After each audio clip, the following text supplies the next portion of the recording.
Magandang umaga po sa inyong lahat.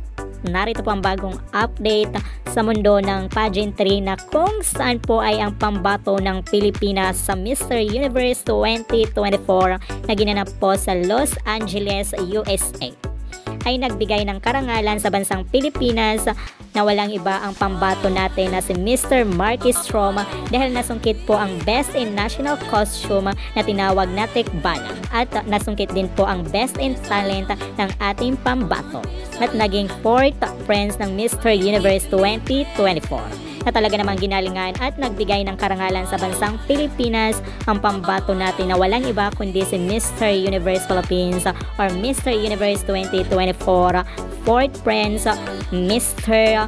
Marky Strom. Kaya patuloy po natin suportahan kung sino man ang pinapadala ng Pilipinas sa Mr. Universe dahil alam po natin na binibigyan po tayo ng magandang laban at kayang-kayang makipagsabayan kahit kanino man. At patuloy din po tayong nakatutok sa channel na ito para sa iba pang updates. Maraming salamat po.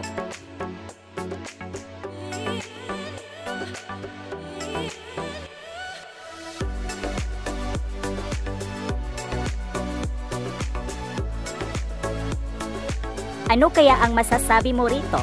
I-comment mo dyan sa comment box at huwag kalimutang mag-subscribe para always updated. Ako po ang inyong lingkod, Akiko Umali. Maraming salamat po.